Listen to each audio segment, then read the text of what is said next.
Hey guys, I'm Nisa Homey. Today I'm sharing a super healthy, dairy-free date shake recipe. So let's get started with the recipe. Into a small bowl, I'm adding in 3 tablespoons old-fashioned rolled oats. Into this I'm adding in some water and I'm going to allow it to soak for about 10 to 15 minutes. Now the reason why I prefer to soak the oats before using them is that oats may contain phytates. So if you're consuming it raw, it's always ideal to soak it a little bit so that the phytates are removed. Phytates prevents nutrient absorption and also may cause digestive issues to some people. If you have noticed having digestive issues when consuming oats, you may need to soak it a little bit longer. You can also soak it overnight to help remove the phytates. Another method to remove phytates is to dry roast the oats. So for now, I'm going to soak it for about 10 to 15 minutes. While the oats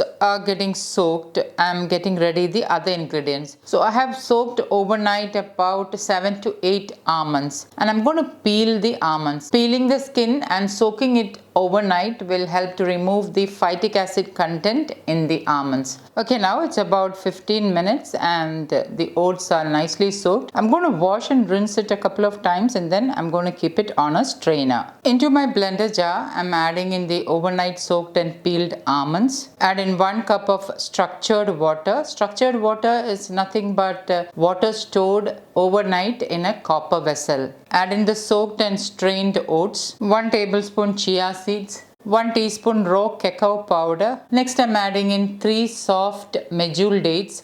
Medjool dates are very soft, hence I like to use them in my recipes. However, if your dates are not soft like mine, you may need to soak it in water and then add to the blender jar. For flavor, I'm adding in 1/4 teaspoon cinnamon powder. This is freshly ground cinnamon powder. Again, for added flavor, I'm adding in cardamom powder. This is seeds of 2 cardamoms freshly ground. Addition of cardamom is entirely optional. Next, I'm adding in 1 medium-sized banana. This is a local variety banana, so it's comparatively smaller in size. If you like your smoothie to be thick and creamy, you can use frozen bananas instead. You can also use some ice cubes if you prefer it cold. And now I'm going to blend this until everything is nicely mixed and blended well.